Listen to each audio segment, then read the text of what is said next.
Muitas pessoas me alertaram para não me mudar para outro país com meu marido, especialmente sem conhecer sua família a fundo. Mas, no calor do amor, eu ignorei todos esses avisos, achando que tudo daria certo. Mal sabia eu que essas escolhas trariam grandes consequências. Deixe-me contar desde o começo. Conheci meu marido em um aplicativo de namoro há 2 anos. Desde o primeiro encontro, senti uma conexão forte, algo que parecia ser especial. O que começou de forma leve, sem grandes compromissos, acabou se transformando em algo muito maior. Em pouco tempo, estávamos completamente envolvidos um com o outro. Ele é de outro país, e por motivos pessoais, prefiro não entrar em detalhes sobre a cultura dele ou a minha, porque sei que muitas pessoas podem ser cruéis com isso. Mas, de qualquer forma, esses fatores acabariam por influenciar muito o que estava por vir. Estávamos juntos por 2 anos quando decidimos ficar noivos. Toda a família dele vivia em seu país de origem, e viajar para lá era muito caro. Por isso, só conhecia os pais e outros familiares dele por videochamadas. Enquanto isso, ele teve a oportunidade de conhecer minha família, que vive nos Estados Unidos. As coisas pareciam perfeitas. Decidimos fazer uma cerimônia simples, apenas com algumas pessoas, para economizar dinheiro, e depois, viajar para o país dele por 1 mês após o casamento. Ele tirou um ano sabático, e eu consegui um acordo para trabalhar de casa. Não foi fácil, mas na época, tudo parecia valer a pena. Eu mal podia esperar para conhecer meu sogro e minha sogra e vivenciar todas as coisas maravilhosas que ele havia me contado sobre o lugar de onde vinha. Ah, se ao menos eu tivesse uma mínima ideia do que estava por vir. Teria economizado tanto tempo, tanto dinheiro. Mas é tarde demais para pensar nisso agora. De qualquer forma, nos casamos e partimos para o país de origem dele. Fomos recebidos no aeroporto pela família do meu marido, incluindo minha sogra, meu sogro, meu cunhado e a esposa dele. Foi uma recepção calorosa, todos me abraçaram, e eu me senti realmente feliz. Naquele momento, achei que tinha feito a melhor escolha da minha vida, casando com meu marido e vindo para esse novo país. Eu estava tão enganada. Só de pensar nisso agora, chega a ser irônico. O que ninguém sabia, nem mesmo meu marido, é que, desde que ficamos noivos, eu estava secretamente aprendendo a língua nativa dele. Falamos sobre morar com a família dele por um tempo após nosso casamento, e a ideia de surpreender a todos falando a língua deles me animou. Imaginei a reação deles numa reunião de família, e isso me motivou. Me dediquei intensamente, assisti vídeos no YouTube, ouvi músicas, e até li livros infantis. Foi extremamente difícil esconder isso do meu marido, mas de alguma forma, consegui. No dia do nosso casamento, já sabia o suficiente para manter conversas simples e até ler textos básicos. Assim que abracei minha sogra no aeroporto, quase agradeci a ela por ter vindo, na língua deles. Porém, logo depois, ela se virou para minha cunhada e disse algo que me fez sentir como se tivesse levado uma facada. Eu não consegui ouvir a frase inteira, mas a única coisa que captei foi gorda e baixa. Naquele instante, percebi que estavam falando de mim. Não sou exatamente acima do peso, mas tenho um corpo curvilíneo e, sim, sou baixa. Especialmente se comparada ao meu marido, que tem impressionantes 1,93 de altura. Quando minha sogra fez aquele comentário, minha cunhada soltou uma risada e me abraçou. Elas provavelmente achavam que eu era a pessoa mais ingênua do mundo. Enquanto isso, meu marido estava distante, ocupado colocando nossa bagagem no carro, então não pude contar para ele de imediato. No caminho para a casa da família dele, me colocaram no carro com minha sogra e cunhada. Meu marido foi em outro carro com o pai, já que, aparentemente, ele queria que as mulheres da sua vida se conectassem e se conhecessem um pouco. Eu não teria me importado com isso, se não fosse pelo comentário ofensivo que minha sogra fez anteriormente. Só que, como eu viria a descobrir, aquilo foi uma das coisas mais suaves que ela tinha para dizer sobre mim. Minha cunhada, sentada à minha direita, falava comigo em inglês, traduzindo o que minha sogra dizia, já que ela mal conhecia a língua. Quando digo que minha sogra não parava de falar coisas horríveis sobre mim, acredite, você não imagina o quão cruel ela podia ser. Ela continuava usando uma palavra que eu sabia ser um termo depreciativo para estrangeiros, e criticava absolutamente tudo sobre mim. Desde o meu corpo até o meu cabelo cacheado, nada escapava das críticas. Não sei como consegui me segurar e não reagir naquele momento. Quando estávamos quase chegando, minha cunhada pareceu perder a paciência e explodiu. Ela se virou para minha sogra e disse algo como: "Ela está bem, não importa como seja, afinal, quem mais teria se casado com ele depois do que ele fez?" Minha sogra, surpreendentemente, ficou em silêncio após isso, e minha cunhada apenas sussurrou para mim que estávamos quase chegando. Foi então que o medo começou a tomar conta de mim. O que minha cunhada queria dizer com aquilo? Estava claro que ela estava falando sobre meu marido. Mas, o que ele havia feito? E no que eu tinha me metido? De repente, a realidade me atingiu. Eu estava em um continente completamente diferente, longe de tudo e de todos que eu conhecia, exceto meu marido. E depois do que ouvi, já não sabia o que pensar dele. Quando chegamos à casa do meu sogro e minha sogra, eles me deram uma recepção calorosa, uma grande demonstração de boas-vindas. Meu marido veio imediatamente para o meu lado, tentando ser o mais carinhoso possível na frente dos pais. Foi difícil segurar a vontade de afastá-lo de mim. Os próximos dias foram um verdadeiro inferno. Eu era obrigada a ficar perto da minha sogra e cunhada o tempo todo. Minha sogra não parava de reclamar de mim, e logo depois de cada comentário cruel, minha cunhada sorria falsamente e me traduzia o que minha sogra dizia, mas eu sabia que eram mentiras. A pior parte é que, muitas vezes, eu nem conseguia entender tudo o que elas diziam. Minha sogra falava muito rápido, e isso me deixava paranoica e com o coração partido o tempo todo. Mas meu objetivo principal era descobrir o que minha cunhada quis dizer naquela ocasião, então fiz o possível para ouvir cada insulto, fingindo acreditar nas traduções falsas. Passei quase todo o meu tempo ao lado da minha sogra e da minha cunhada, esperando que tocassem no assunto novamente. Ainda bem que eu não era completamente fluente no idioma, porque quem sabe o que mais elas poderiam estar dizendo de mim que eu não entendia direito. 2 semanas se passaram, e minha impaciência só aumentava. Estava cada vez mais difícil sorrir através dos insultos e provocações. Minha sogra era quem mais falava, mas minha cunhada não deixava de tocar em todos os pontos possíveis. Ao mesmo tempo, minha paranoia sobre meu marido só crescia. Fingir que tudo estava bem na presença dele era uma tarefa exaustiva. Houve momentos em que a dor foi tão grande que quase explodi, mas, de alguma forma, consegui manter minha boca fechada. Meus pais e amigos ligavam com frequência para saber como eu estava, e eu mentia para todos. Fingia que estava vivendo o melhor momento da minha vida, quando, na verdade, tudo era um pesadelo. Foi quando decidi que precisava fazer algo para chocar minha sogra. Algo que a deixaria furiosa e, sem dúvida, iniciaria uma discussão familiar a meu respeito. A solução? Vestir algo que ela acharia absolutamente escandaloso. Eu sabia que meu peso era uma das coisas que mais incomodava minha sogra, então, certamente, um traje ousado a deixaria ainda mais irritada. O problema é que eu não havia trazido nada assim comigo.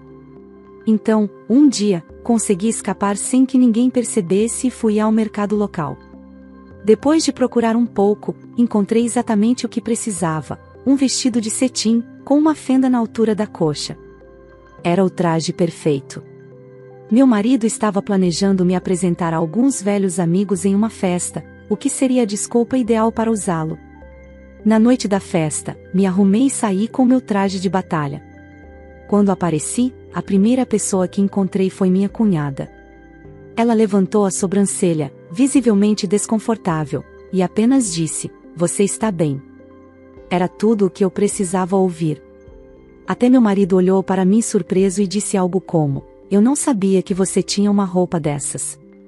Ele tentou apressar a saída antes que minha sogra me visse, mas eu me certifiquei de que ela me notasse. No momento em que minha sogra me viu, seu rosto inteiro ficou vermelho de raiva. Ela se virou para meu marido e disse, sem esconder a irritação: "Estou cansada dessa garota gorda envergonhando nossa família." Minha cunhada ouviu e correu até nós. Ela pediu à sogra que se acalmasse e começou a falar algo sobre meu marido, mas foi interrompida. Minha sogra me olhou novamente e com desprezo, disse, ele estaria melhor com Julie. Ela já me deu um neto. E foi ali. A bomba que eu não esperava. Perguntei imediatamente, em sua língua, quem é Julie? O silêncio que se seguiu foi ensurdecedor, como se um alfinete tivesse caído no chão. Meu marido e minha cunhada me olharam ao mesmo tempo, surpresos, e perguntaram, você entende isso? Resumindo a história, meu marido tem uma segunda família inteira, com uma mulher chamada Julie. Eles têm uma filha de 4 anos. Ele os deixou quando foi aceito em uma universidade prestigiada no meu país. Durante todo o tempo em que estávamos juntos, ele enviava dinheiro secretamente para eles através da minha cunhada. Assim que soube disso, arrumei minhas malas imediatamente, comprei um voo para a manhã seguinte e me hospedei em um hotel para passar a noite. Agora, já estou de volta em casa e dei entrada no pedido de anulação do casamento. Sair da casa do meu sogro e da minha sogra não foi nada fácil. Meu marido até me seguiu até o hotel e o aeroporto, tentando me convencer a não ir embora. Mas para mim, estava acabado. Essa foi a maior traição que já enfrentei, e ainda não consigo acreditar que o homem doce e amoroso com quem eu planejava passar o resto da minha vida estava mentindo para mim o tempo todo. De certa forma, sou grata à minha sogra horrível. Se não fosse por ela, eu poderia ter passado minha vida inteira ao lado de um mentiroso.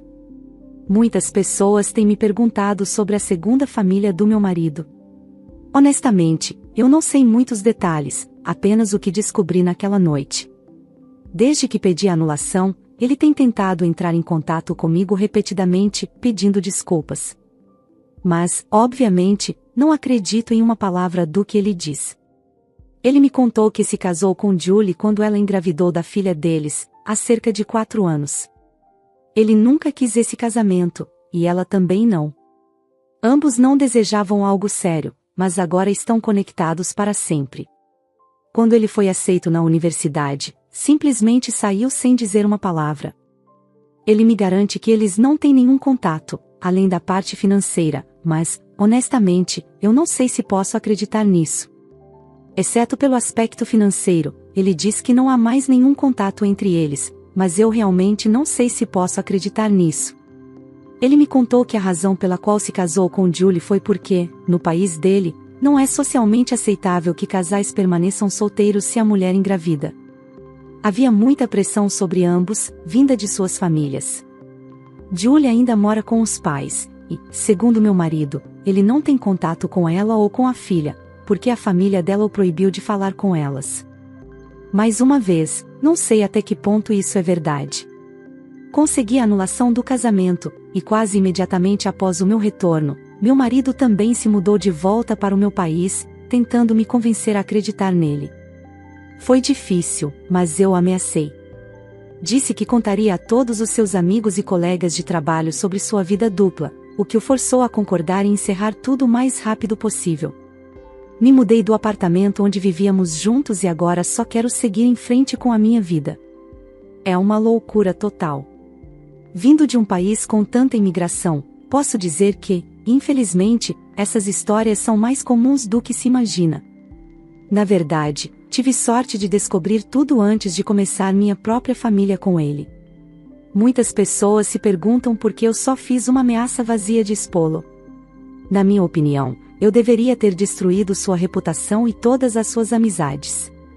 Talvez eu merecesse essa vingança, mas no final das contas, só queria me libertar daquela situação o mais rápido possível. O que você achou da nossa primeira história?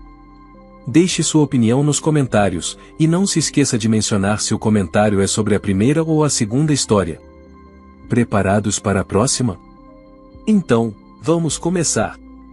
Meu chefe levou o crédito pela minha ideia, então expus seu comportamento e o fiz ser demitido.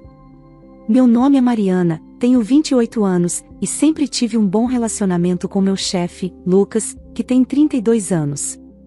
Ele sempre manteve um estilo de liderança mais casual, tratando todo mundo como se fosse um dos meninos, independentemente de gênero ou idade. Eu nunca tive grandes problemas com isso, mesmo que não fosse muito o meu estilo. Sempre acreditei que o ambiente de trabalho deveria ser um pouco mais formal ou, no mínimo, educado. Apesar disso, eu não me importava muito, porque formávamos uma equipe eficiente. Lucas era um bom chefe, e eu sempre fiz meu melhor para ser uma funcionária produtiva. Raramente tivemos atritos, e, quando surgiam, conseguíamos resolver de forma tranquila.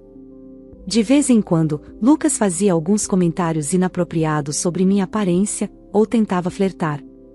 Eu nunca levei isso muito a sério, pois ele sempre recuava quando eu deixava claro que não estava interessada. Ele nunca pareceu levar minhas rejeições para o lado pessoal, então isso nunca interferiu no nosso relacionamento profissional. Agora, vou dar um pouco de contexto sobre o local onde trabalho. Não vou dizer exatamente o nome da empresa, mas não somos uma corporação gigante, nem uma empresa pequena. No entanto, lidamos com muitos contratos para grandes corporações, e esses contratos são o que mantém nossa empresa funcionando. Recentemente, fomos convidados a apresentar uma proposta para uma dessas grandes empresas. Se conseguíssemos esse contrato, a empresa atingiria a meta trimestral, o que seria bom para todos, já que isso significaria bônus maiores para a equipe. A responsabilidade desse projeto recaiu sobre Lucas, meu chefe, e, por extensão, sobre mim. Precisávamos encontrar uma maneira de atrair o cliente e garantir que eles escolhessem nossos serviços. Isso não seria nada fácil, então passamos várias noites trabalhando intensamente para desenvolver uma abordagem sólida. Eventualmente, fui eu quem surgiu com a ideia inicial. A ideia ainda precisava ser refinada, mas eu fui quem trouxe o conceito principal. Contei a Lucas sobre a ideia, e ele imediatamente viu o potencial. Decidimos focar todos os nossos esforços no desenvolvimento dessa abordagem. Depois de mais algumas noites de trabalho duro, tínhamos algo promissor. Agora, eu não estou dizendo que fiz todo o trabalho sozinha, reconheço que Lucas contribuiu bastante para a proposta, e suas contribuições foram importantes. No entanto, como mencionei antes, fui eu quem originou a ideia, e quando chegou o momento de refiná-la, eu trabalhei tanto quanto ele, se não mais. Acredito que não seria errado da minha parte querer o reconhecimento pela ideia, ou pelo menos pela maior parte dela. Finalmente, chegou o dia da apresentação da grande proposta. Todos na empresa estavam nervosos, mas ninguém mais do que Lucas e eu. A empresa dependia desse contrato. No final, o sucesso ou fracasso do dia cairia diretamente sobre os meus ombros e os de Lucas, meu chefe. Quando entramos na sala de reuniões para apresentar a proposta, eu estava pronta. Toda a ansiedade desapareceu, e eu me senti confiante com as partes que me cabiam na apresentação. Eu tinha memorizado tudo, do início ao fim, afinal, fui eu quem desenvolveu a ideia central e fez a maior parte do trabalho. Lucas também tinha feito sua parte, e juntos tínhamos algo sólido. Pelo menos, era o que eu pensava. Quando nos sentamos para iniciar a apresentação, notei que Lucas estava agindo de forma diferente. Ele exibia uma confiança incomum, uma arrogância que eu não tinha visto antes. Ele parecia seguro de si, quase presunçoso. Na hora, não pensei muito sobre isso. Achei que ele estava apenas tentando parecer confiante para impressionar os clientes. Mas, à medida que a apresentação avançava, percebi que meu nome não era mencionado em nenhum momento. Lucas não me dava espaço para falar e, quando chegava a minha vez, ele se adiantava e falava minhas partes. Aquilo me deixou furiosa, mas me controlei.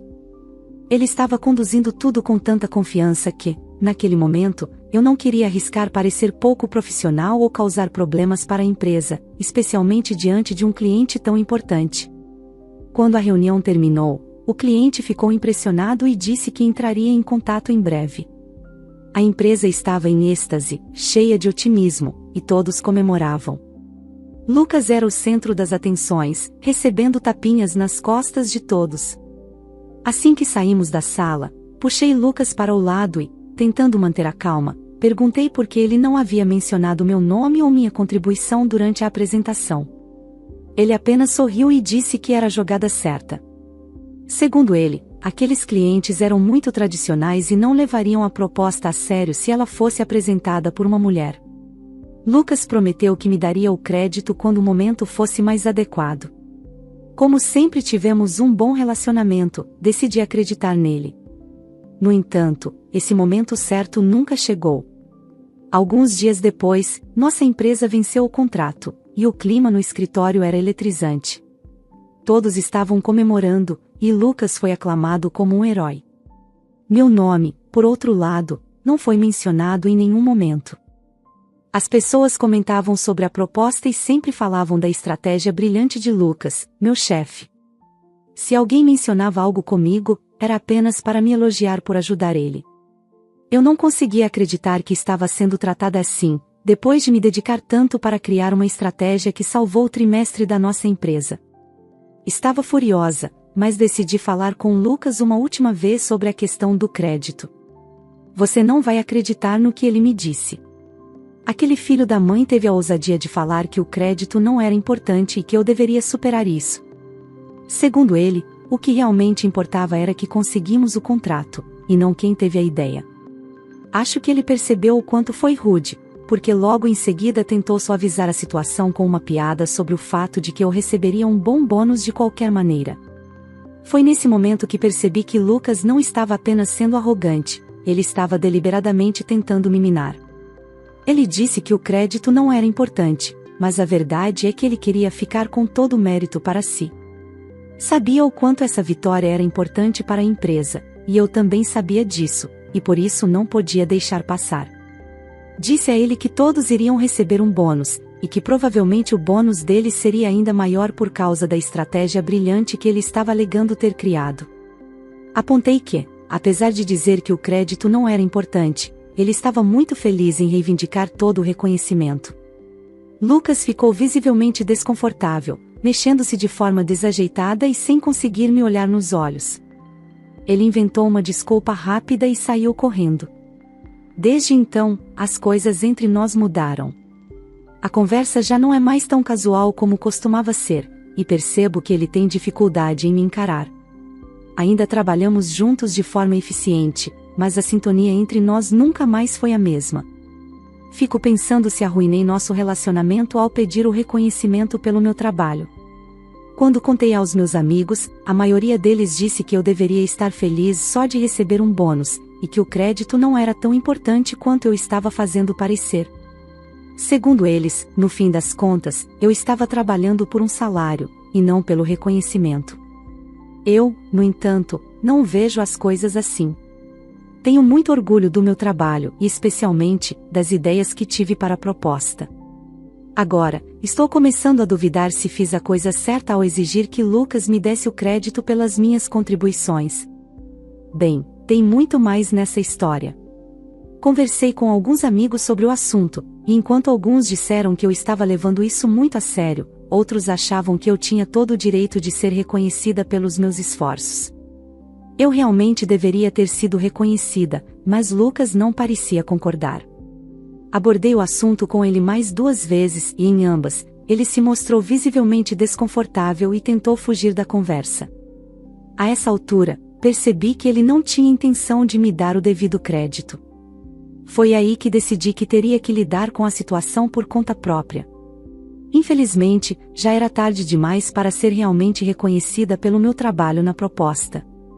Se eu saísse por aí dizendo a todos que fui a responsável pela ideia que deu à nossa empresa o grande contrato que precisávamos, pareceria que eu estava tentando roubar o mérito de Lucas. Isso me machucou profundamente, mas eu sabia que teria que deixar essa questão para trás. Ou pelo menos era o que eu pensava.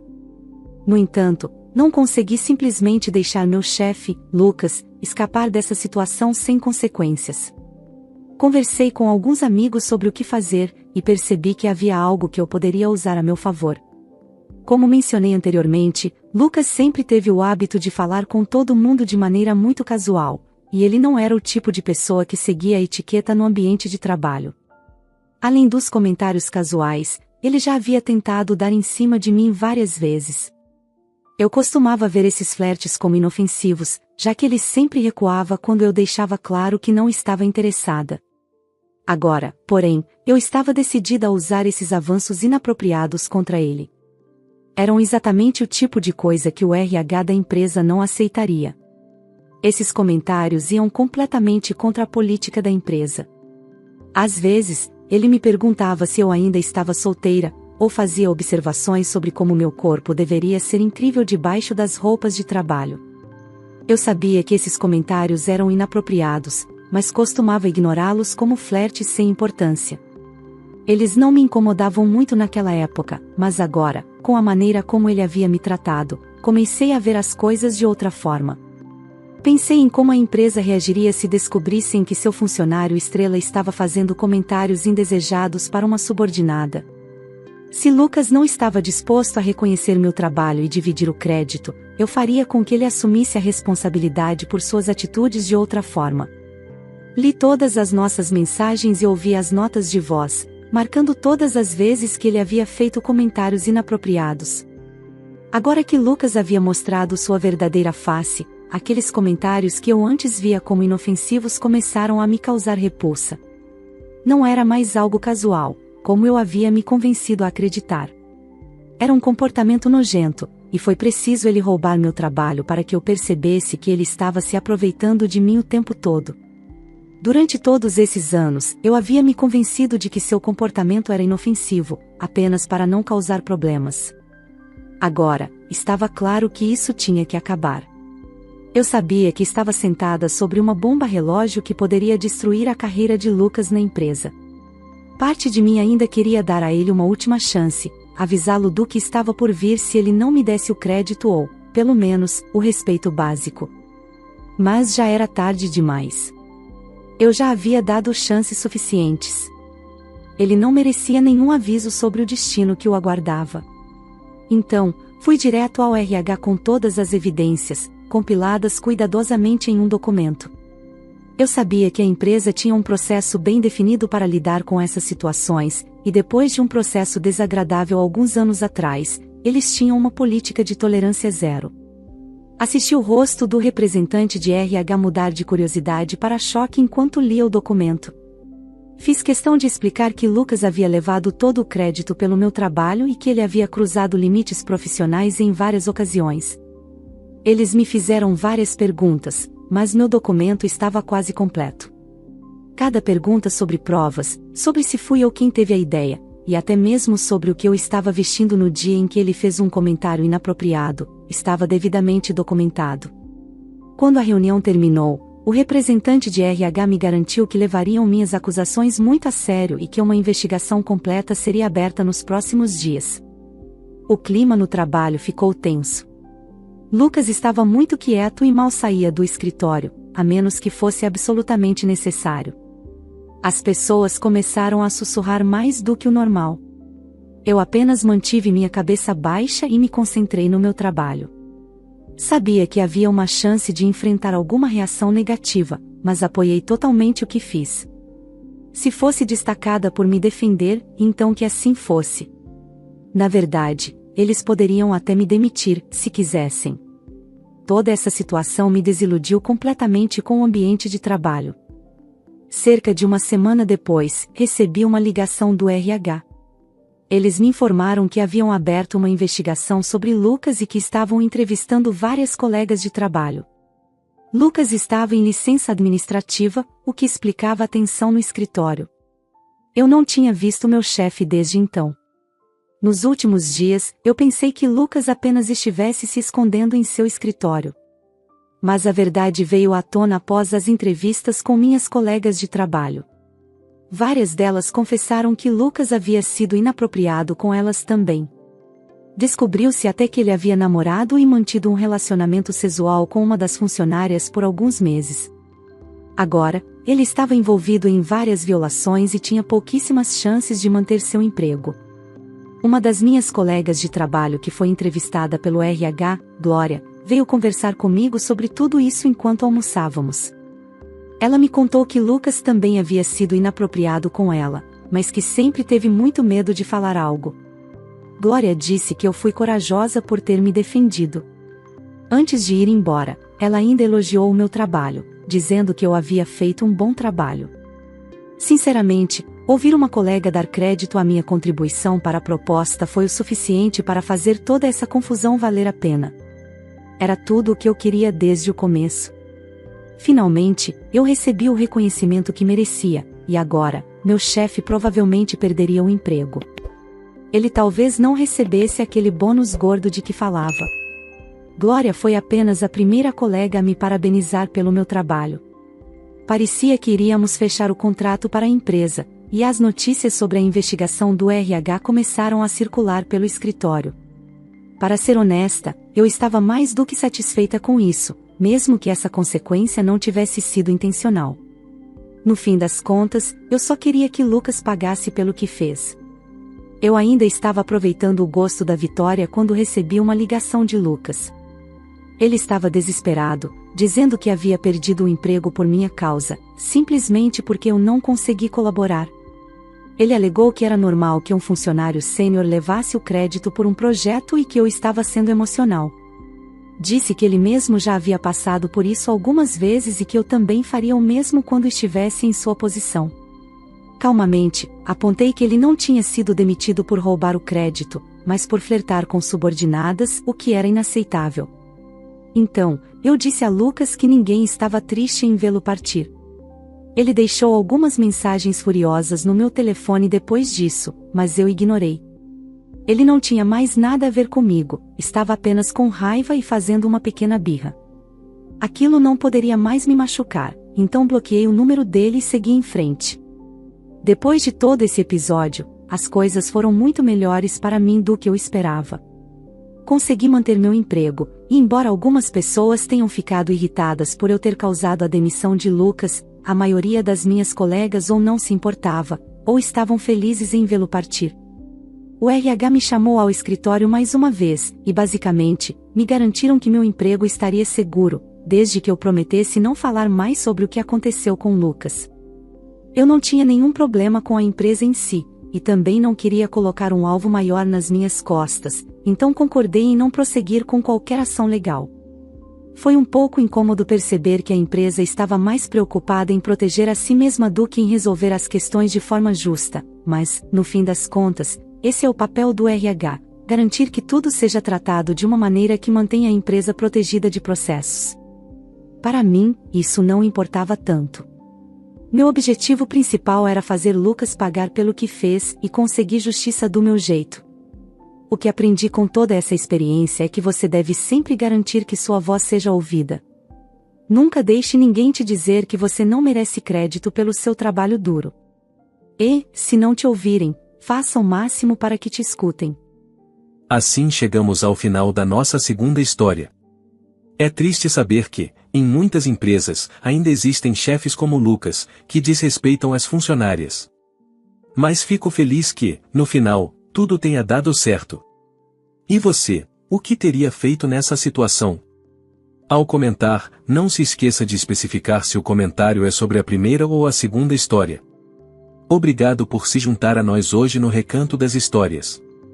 Não se esqueça de curtir, se inscrever e clicar no sino de notificação para não perder nosso próximo vídeo. Nos vemos em breve.